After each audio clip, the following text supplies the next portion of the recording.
It is my distinct pleasure to introduce Rick Ruth for this afternoon. He is the Senior Advisor to the Assistant Secretary for Educational and Cultural Affairs. In this capacity, he advises on all aspects of international exchange, policy, programs, and management. He's a former Foreign Service officer and currently a member of the Senior Executive Service. He taught Russian language and literature at the University of Arizona before joining state. He joined in the mid-1970s as a Russian-speaking staff member on a traveling exhibition, if you remember those days, in the Soviet Union, if you remember those days. He was Deputy Chief of Staff of the USIA from 1988 to 1999. He's been almost everything in ECA over the years. He is, sadly for ECA, he's coming to a point where he's going to be departing this vale of tears, i.e. ECA. But as we always observe, you know, they talk about someone being a pillar of the community. You can tell they're a pillar of the community that when they're removed, the roof falls in. But we hope that won't be the case, but he certainly has an enormous amount of wealth of experience that he wants to share today. At the end, if there is time, we will take time for questions, but we'd ask you to hold your questions till you can get on mic and introduce yourself when you do. Thank you very much, and without further ado, Rick Ruth. All right, thank you. Hey. Well, thank you, Stephen, and thank you all. To all who helped organize this, everyone who's here, nosebleed seats, hello, the best view. I started giving these presentations a couple of years ago for a particular purpose. That was back when OMB decided that it should abolish the Bureau of Educational and Cultural Affairs. And of course, that sent shockwaves through the system, as you might imagine, or many of you recall. And it was a bit like living in a building and experiencing your first earthquake, because everything you had taken for granted, everything you thought was solid, suddenly seemed to shake a little bit, and maybe you thought it wasn't quite so solid after all.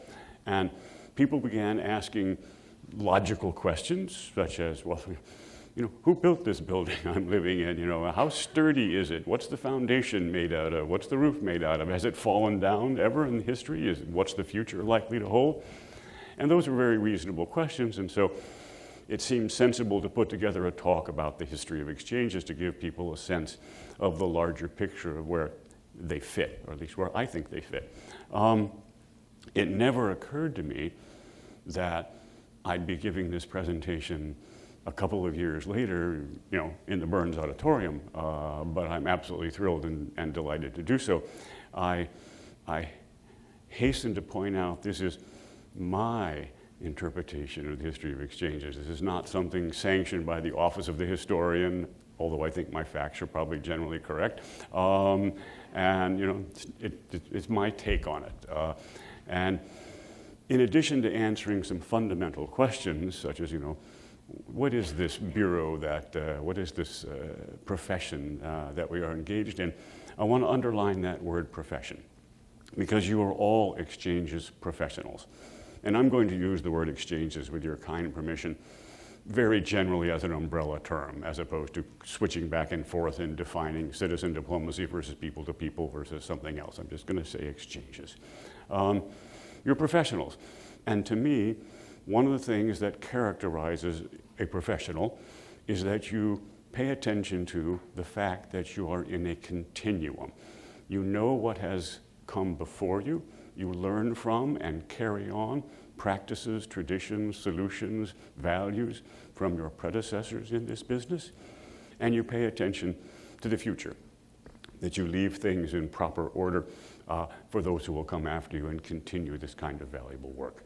So with that said, my premise is this, that exchanges are born out of conflict, out of need, out of persecution, out of discord, out of trouble of all kinds, and very importantly, out of the resolve of tough-minded men and women of goodwill to do something about that, to take some step, some measure, however modest, however incremental, but nonetheless that is in the direction of preventing conflict, reducing misunderstanding and hatred, addressing needs in the world, somehow working towards that higher goal. And as I go through the presentation, I'll sort of tie that back in periodically. And as Stephen said, depending on how long I go on, if there are questions at the end, I'd of course be delighted to answer them. But so let's go back over 100 years. Let's go back to World War I. One of our key partners right now in high school exchange, one of our most marvelous programs, is the American Field Service, AFS.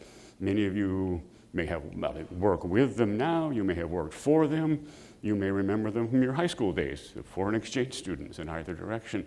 Well, the American Field Service began in 1915. They're over a century old, and they have their unique name because they were composed of American volunteers in France who drove ambulances and served at field hospitals to help the wounded, the injured, the sick during World War I. And they were so appalled by the carnage of World War I that they resolved that they, again, as I said, they had to come together and attempt to do something to mitigate the chances of that kind of conflict again. And the model they came up with was high school exchange, on the premise that you are all very familiar with, that if you bring young people together under the right respectful circumstances at a proper age, that chances are they will understand each other more, and they will suspect and mistrust and even hate each other, and hopefully not fight each other in the future. And that has been an enduring model. As I said, they're over 100 years old now. But World War I didn't just give us AFS, it also gave us our single largest exchange partner today, IIE, the Institute of International Education. They were formally organized in 1919, so this in fact is their centennial year. They're 100 years old this year. And two of the founders, there were a number of founders, but two of them were quite remarkable men. Nicholas Murray Butler, who was the president at various times of Columbia University and the president of the Carnegie Endowment for International Peace. Elihu Root, who was both Secretary of War, back before it was Defense, and Secretary of State, and both individuals recipients of the Nobel Peace Prize. And so you start to look at the longevity of these programs, of these models that ECA and the State Department carry out. They extend well before the formal government process. If we skip up to World War II, of course, we all know that human nature doesn't change easily or quickly or smoothly. And of course, AFS continues to do its work because the people who conduct these programs, like all of us in this room, are optimists in the long run, even though we know we're not going to put an end overnight to any kind of the ills that beset human beings. But World War II gave us two of our iconic or flagship programs, as we like to call them. First of all, in the late 1930s, the United States government began taking notice and being concerned about growing fascist influence in Latin America. And so the State Department began working on a program in cooperation with a new position called the Coordinator for Inter-American Affairs. This was a position created by President Franklin Roosevelt. In it, he put the young Nelson Rockefeller. Some of you may know he was Vice President of the United States, Governor of New York, but early on, he was the Coordinator for Inter-American Affairs. And what they began to do was bring what we would call thought leaders, if you will, from Latin America to the United States to show them our way of thinking, our way of life, our values. That, of course, was the beginning of the International Visitor Leadership Program, which next year will celebrate its 80th anniversary. When I talk about the longevity and in that sense, the solidity and the value of international visitors, coming up on their 80th year, very, very impressive. When I think that I have been working with IVLP for more than half of that time, that's just downright creepy. okay? But so be it. And of course, I think most of you know when we brag about the fact that more than 580 of our participants from ECA have gone on to become the head of state or head of government of their own country, we're talking about IVLP. There's a handful that are not, that are from other programs, but overwhelmingly it's the International Visitor Program. In the same way, when we say we have more than 80 Nobel laureates, we're talking Fulbright primarily, so everybody has their realm. So we began with the IVLP program, and then by the conclusion of the war, a senator from Arkansas, J. William Fulbright, was, like those ambulance drivers in World War I, contemplating the colossal global devastation of World War II, particularly the American use of nuclear weapons against Japan at the conclusion of the war, and once again asking that question, what is it that we can do? Is there anything we can do to work towards stopping and preventing this kind of violence again? And at that point, an otherwise innocuous and unremarkable bill about surplus war material came across his desk. He slipped some language into it, artfully. When President Truman signed the bill, that was the creation of the Fulbright program. There was an Oxford Don, I think he was the master of Pembroke College, who some years back described the Fulbright program as responsible for the most significant movement of scholars across the earth since the fall of Constantinople in 1453. Only an Oxford Don could get away with saying something like that. But it shows you what the tremendous cumulative impact of that decision was. And so out of World War II are two most iconic programs, if you will. But World War II kept, unfortunately, giving as well, because President Dwight David Eisenhower, elected in 1952, was the next most seminal figure in the history of public diplomacy and exchanges. He's famous for saying, just as war begins in the minds of men, so does peace. And he was determined to establish institutions which would help put the idea of peace into people's minds. Now, given my premise about conflict and response by exchanges, it's no surprise that President Eisenhower was, of course, General Eisenhower, the supreme commander of Allied powers Europe, the architect of the D-Day invasion, someone who had personally toured the Nazi death camps and was personally, again, horrified by what he had seen and determined to do something about it in the long run. So the first thing he did was he took the crazy quilt, if you will, of institutions and programs and so forth and organizations that conducted different kinds of public diplomacy and exchange programs. Some were State Department, some were defense and military, some were part of our occupying powers in Europe, and he put them together in the United States Information Agency in 1953, with one very, very, very important exception: not exchanges. Okay? It was the very firm belief of Senator Fulbright, and he persuaded President Eisenhower and others of this, that even though Washington was filled with strange bedfellows, that putting exchanges together with what they freely called propaganda at that point was too strange and would not be a good fit. It would jeopardize the value, the independence of exchanges, educational programs, if you combine them with what we now call, of course, information messaging. And so USIA began in 1953. Exchanges remained at the State Department with lots of different nuances that really don't matter at this point. But President Eisenhower wasn't done.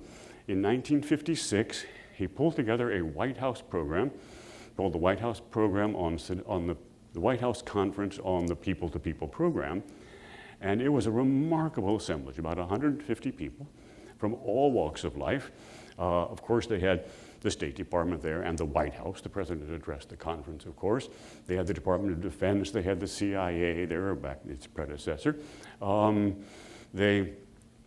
University presidents, corporation executives. They had the president of CBS, Frank Stanton. They had the cultural world, Eugene Ormandy, who was then the director of the Philadelphia Philharmonic, was there. The boxing commissioner of New York, the commander of the American Legion, the president of the Cartoonists Union.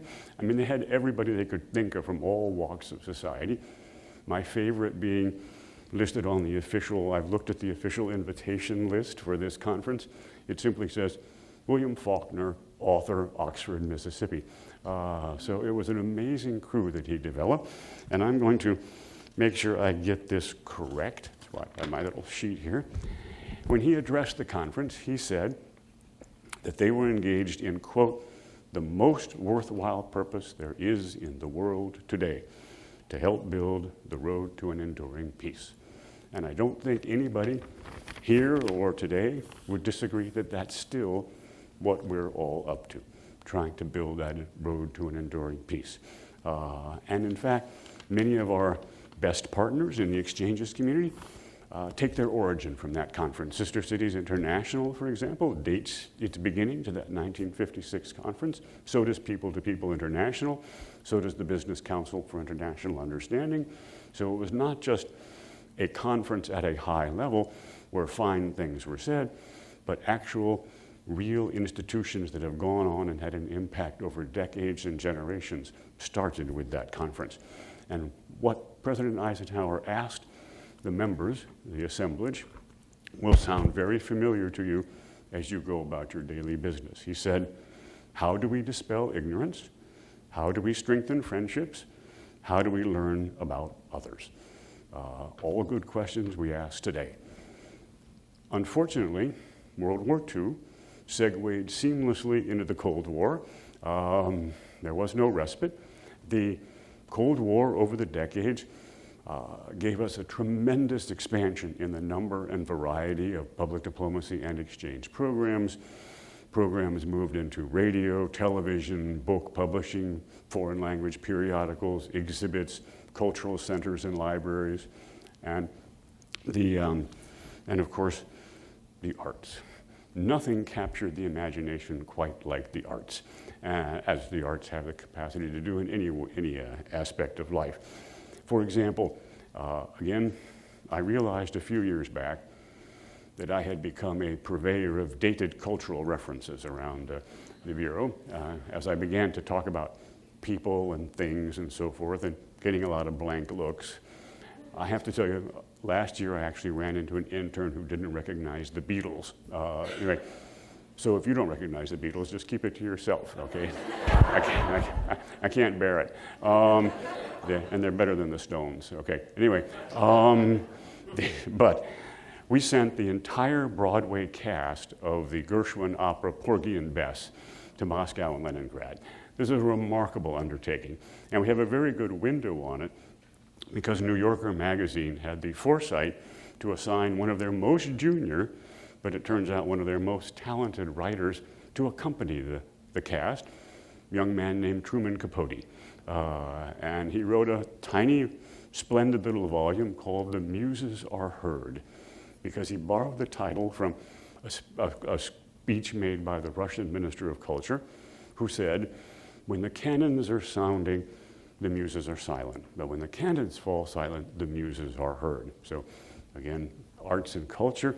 And it's true to this day, by the way, for those working on Russia, there is nothing you cannot do in and with Russia if you lead with the arts. Okay. But so again, back to dated cultural references. I don't know if any of you know about the phenomenon for a number of decades in the United States for ice shows and ice skating extravaganzas. Okay, ask your parents if you don't. But Holiday on Ice, the Ice-capades, I guess more recently there was Disney on Ice. I guess they still do these things. Well, it was back in 1960, the US government actually built in downtown Amman, Jordan, in the old Roman city of amphitheater area of Philadelphia, an entire outdoor ice skating rink so we could put on Holiday on Ice for the Jordanians. But again, nothing quite, of all the arts, nothing quite captured the imagination like the jazz ambassadors. And in fact, over in the main conference room across the street at ECA, there's a wonderful exhibit of vintage photographs of the jazz ambassadors. It's a cooperation between our assistant secretary and Meridian that had those photographs. Now, some of the names are not household names anymore, unless you're a jazz fan, of course, but these were all household names at the time. Dizzy Gillespie, Duke Ellington, Louis Armstrong, Dave Brubeck, Benny Goodman, Woody Herman. Woody Herman not quite so well known as the others, Woody Herman and the Thundering Herd, but I'm mentioning him for a reason you'll know in just a second. And they traveled all around the world. If you wanted to take a deep dive into this, which I'm not going to do right now, there's a marvelous book called Satchmo Blows Up the World, which talks all about this as a cultural and a political and a social phenomenon. Satchmo being the nickname of Louis Armstrong, which is short for satchel mouth. Anyway, it's important to know these things. But Dave Brubeck and his wife Iola and Louis Armstrong went back home and wrote a jazz musical called The Real Ambassadors, meaning, of course, cultural ambassadors, not chiefs of mission. And one of the verses is, I'm not going to sing it, no commodity is quite so strange as this commodity called cultural exchange. Say that our prestige needs a tonic, export the Philharmonic. And when our neighbors call us vermin, send them Woody Herman. Okay, so and then finally, 1961, moving right along, we get to the Bureau of Educational and Cultural Affairs, the Mutual Educational and Cultural Exchange Act of 1961. When you see it now, it always says paren as amended, close paren. But that's the Fulbright-Hays Act. What we call Fulbright-Hays is the Mutual Educational and Cultural Exchange Act of 1961. And in it, it says, quote, there is established a Bureau of Educational and Cultural Affairs. It's worth noting that not every part of the State Department has enabling legislation. It's important to note for a lot of reasons in terms of how the Bureau operates, how it's funded, the leeway it has to create programs, the authority it has to conduct certain activities, that in fact it was created by law by Congress. Just as a sidebar, one of the reasons that the State Department was able to merge public affairs and international information programs into a new bureau without legislation was because those bureaus don't have founding or enabling legislation. They were created by the executive branch, but we were created by the legislative branch. And I'm going to, again, I apologize for reading a couple of things, but this is who we are, because the legislation not only tells us what we do, it tells us why we do it and how we do it. So first of all, I think most of you have heard this, the purpose of this act is to enable the government of the United States to increase mutual understanding between the people of the United States and the people of other countries by means of educational and cultural exchange. But very importantly, it says, the president shall, now that's the strongest language that Congress uses, shall. The president shall ensure that all programs under the authority of the Bureau shall maintain their non-political character and shall be balanced and representative of the diversity of American political, social, and cultural life. It also states, the president shall ensure that academic and cultural programs under the Bureau shall maintain their scholarly integrity and shall meet the highest standards of academic excellence or artistic achievement.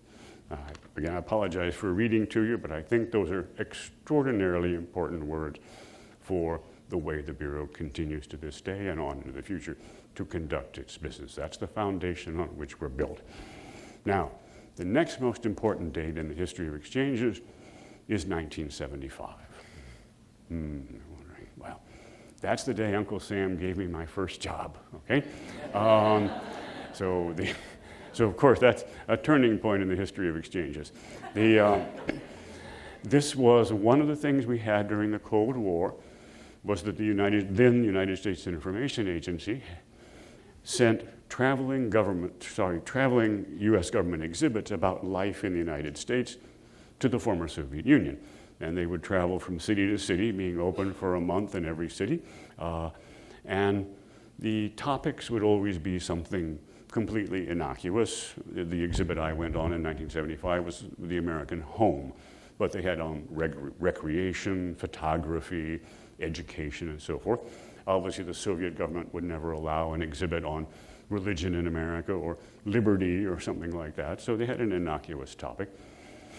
But the key thing was they were not just objects. They were staffed by Russian-speaking young Americans, and the purpose of the exhibit was not to show Russians what refrigerators and stoves look like in America, but to let Russians, Soviets I should say, because of course these went to all the republics of the Soviet Union, to let them talk to these Americans in their native language and ask anything they wanted to about the United States. They were formidably popular undertakings.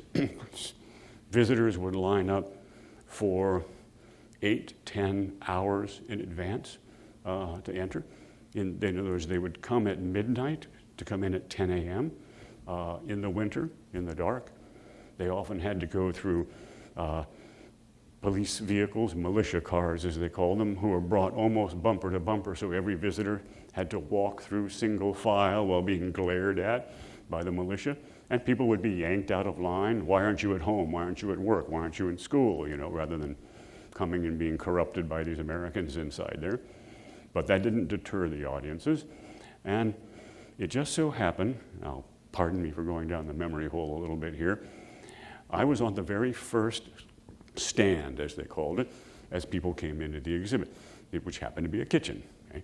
But of course they didn't come in to see the stove or the refrigerator, or I even had a spiral staircase. Don't ask me why there was a spiral staircase in the kitchen, but I guess something we were showing off.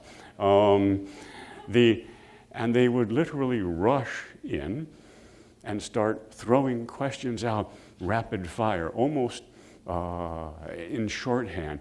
What about drugs? What about racism? What about violence? What about, and of course in those days there was also Watergate and Vietnam and so forth, but mostly it was the plagues on American society that bedevil us still today. And I have to tell you, my first reaction was, oh, this is going to be a long, long exhibit if this is how it's going to go. But in fact, it wasn't like that at all, because their questions were not meant to be offensive. They were not meant to be aggressive or impertinent. What they were was urgent, because this was a time, which is hard to imagine now, when the government of the Soviet Union could actually control information in and out of a population that large, of a country that size. But they could, and they did. And so Russian citizens, Soviet citizens, knew that their government lied to them. First of all, because, all governments lie. You know, we're men and women of the world. But they knew that the government lied to them because they lied about their own daily lives, about the availability of cars, the cost of food, how much what apartments were like. So if they're lying about things that every Soviet citizen knew were false on the face of them, then clearly they must be lying about the United States as well, because we were the #1 competitor. But every lie had truth in it. That was the problem. That's what makes lies effective, is they've got some truth in them. And what Russians, Soviets, again, I apologize for toggling back and forth between those two descriptions. What they didn't have enough information to determine was what was the lie and what was the truth. And that's what they wanted to know. And they would sometimes say, when they had a moment, "You're the first American I have ever met. You may be the only American I ever meet." We did not know at that time there ever would be an end to the Soviet Union. And they would certainly say, "You're the only American I've ever met who speaks Russian. So tell me," no pressure, "tell me what's the truth about America. Tell me about racism, tell me about gun violence, tell me about drugs, tell me about whatever it might be about American life," because it was the bad things that they heard about in the headlines. So that's what they wanted to ask about. If America is so horrible, why is it our competitor? Why is it the country we always compare ourselves to? Why is it always the one we're racing to the moon, or whatever it may be? How do we connect those two very, very different depictions of America? Our #1 competitor, and yet, an inferno of terrible things. So that was the job. It was fun. And if you want to ask any of those questions when I'm done here, I can still answer them. But just to show you the enduring impact, which I know you all know, of these people-to-people programs. This was Uzbekistan, 1975, when I first went on the exhibit, January of 1975. I went back to Uzbekistan in the fall of last year, 43 years later, and I was being driven around the usual locations, and one of them was the University of World Languages. Typical thing, setting you're all familiar with. On one side of the table is me, the PAO, the CAO, so forth. On the other side of the table is the rector of the university, the head of the English language department, the head of the international department, that sort of thing. And an elderly, by which I mean my age, professor, gotta watch that, sitting at the end of the table, one of their senior English language professors. And of course, the Uzbeks, being wonderfully hospitable people, always, how do you like our country? Is this your first time here? And I said, well, actually, oddly enough, it's my second time here, but there's been 43 years in between. And how so? So I mentioned the exhibit very quickly, and this professor who had been eyeballing me from the end of the table, you could see the light bulb go off over his head. He said, I remember you. He said, you were on the exhibit. You were on the first stand. He said, you were the first American I ever met. You were the first American I ever spoke to. And he said, then later, I saw you visiting the old marketplace in Tashkent, and I stopped and we had a conversation there, and that's how I remember you. And his name was Abbas Iriskulov, and that's how what you do persists. I apologize for the vanity of giving an example that has me in it, but you know that it works for all your programs, everywhere around the world, all the time, because nothing can take the place of direct human interaction. It's better to have some interaction than none, but nothing replaces direct human contact. And it's astonishing. I can't tell you, it made the hair stand up on my arms when he said that. But, all right, onward. So eventually, somebody got around, in this case President Jimmy Carter, to moving ECA into USIA. But the way he did it, because the issue about putting together the information side of the public diplomacy mission together with the exchanges education side was still an issue of concern. And so what he did to square the circle was, first of all, he renamed USIA into the United States International Communication Agency. So he took information out of the title, believing that communication was somehow more broad and neutral. And he gave the agency what he called the second mandate. The first mandate arguably was the motto of USIA, telling America's story to the world. The second mandate you could summarize crudely as telling the world's story to America. But that second mandate and USICA had a very sad short history because Ronald Reagan swept into office. He did not like that neutral kind of terminology. He appointed a man named Charles Wick as the director of USIA, who didn't like it any better than the president did, and they immediately pushed through measures to have the agency revert to the United States Information Agency, not the International Communication Agency. But ECA remained, of course, until 1999 with a merger with the State Department. Now, the victory, if you will, in the Cold War, the collapse of the Soviet Union, brought an unprecedented time of troubles for exchanges and public diplomacy. It has often been said that the most perilous moment for any organization or any movement is the moment of victory, because then you lose the common enemy. You lose the common challenge that galvanizes everyone, that brings together the small unit cohesion, if you will. And that was absolutely true in this case.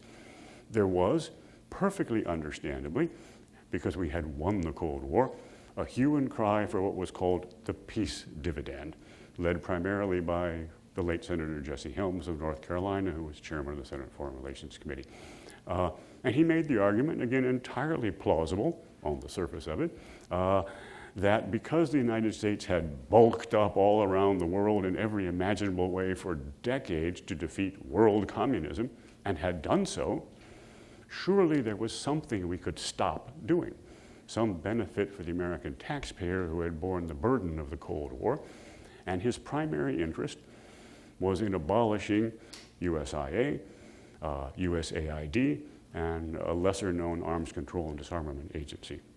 In the end, he failed to abolish them entirely, but the compromise was they would all move into the State Department in different ways or forms. The T Bureau, the Arms Control Bureau, is the former Arms Control and Disarmament Agency.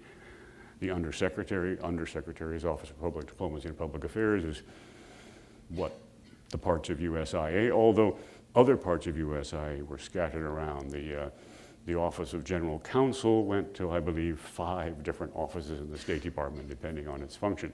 And then USAID kept a somewhat more intact internal structure under the Secretary of State.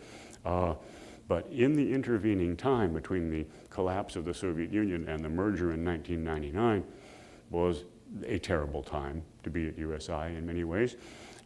We closed down virtually all our freestanding cultural centers and libraries. The ones that remained, like in New Delhi, for example, in Mexico City, or like mesas in the desert. We stopped doing exhibits entirely and closed the exhibit service. We stopped doing almost all arts programming. We stopped doing almost all sports programming. We did away with publications. We used to have a monthly publication in Russian and one in Arabic. We closed those down. And we even, for those of you who care more or know about the bureaucracy of these things, we had to give away some Foreign Service Officer classes because we couldn't afford to bring, we had started to hire them and couldn't afford to bring them on. We ran a reduction in force of the civil service, which is a terrible thing to go through. It was this sort of march where every year the budget was smaller than the year before. It wasn't intentionally designed to lead to the merger with the State Department, but it so happened that the USIA that was eventually merged with the State Department was a much smaller, lesser organization, if you will, than it had been a decade before. And of course, international broadcasting was taken out and made into an independent part of the government. At that point, USIA had also included the Voice of America and other parts of international civilian broadcasting. And then one more, come up to a little bit closer to the present, in this premise of mine about conflict and violence and discord and response by the exchange professionals, 9/11. I remember distinctly sitting in the office of former Assistant Secretary Patricia Harrison in early 2002, and she was asking the question, what do we do? Everybody was asking that question, different parts of the US government, parts of American society, academia. What do we do? How do we respond? And it had to be something significant. It had to be something meaningful. It had to be something lasting. And we had the experience of having developed, after the fall of the Soviet Union, the Future Leaders Exchange Program, our one-year high school exchange program with the former Soviet Union, Warsaw Pact countries. And so we knew it was a good model. We knew it was a successful model. We knew how it worked. And I suggested we should create a flex-style program for the Arab and Muslim world. And 16 years later, the now Kennedy Lugar Youth Exchange and Study Program has had over 12,000 participants. And I hasten to say, I had nothing to do with the actual work of creating it. That was done by superbly talented people then and now in the Youth Programs Division to put it all together in brilliant fashion. But again, it is a more contemporary reminder of how a great deal of what we do is not just good and valuable in and of itself, regardless of when or how it was created, but it actually was brought forth. It actually was created by people in response to some problem, some trouble in the world. And what do I conclude from all of this? First of all, exchanges are a natural expression of the American character. Thomas Jefferson said in the Declaration of Independence that we owe a decent respect to the opinions of mankind. That's as elegant a definition of public diplomacy as I ever hope to come across. It means that what we do with exchanges is we show. We don't tell, we don't preach, we don't dictate, we show. We bring people here. They see with their own eyes, they hear with their own ears, they ask their own questions, they come to their own conclusions. Because they come to their own conclusions independently and freely, those conclusions are enduring. And we understand also, one reason we show rather than tell is because we have reason to be humble. Exchanges are an expression of the American character because we're extraordinarily proud of the story we have to tell, which is the world's longest running experiment with how free men and women try to organize and govern themselves. But we know at the same time how far we fall short of the mark of our ideals. So we have things to learn, not just things to tell. That's why it's mutual understanding. And we understand we live in a glass house, that we are transparent. The world can see all of our ills as well as all of our accomplishments and all of our values. And that's why the mutuality and the mutual respect is such a key part of what we do. But it also means that we, all of us and your colleagues, we are not hothouse flowers. We are not delicate, frail creatures, okay? These institutions, AFS, over 100 years, IIE, 100 years, IVLP, 79 years, Fulbright coming up on its 75th, 76th year. These are enduring institutions because they respond to a genuine need and a genuine part of the American character. And those tough-minded men and women of goodwill that I mentioned at the very outset, that's all of you and all your colleagues. So I thank you for all of that. And if there's any time left, I'm happy to answer any questions. Yeah.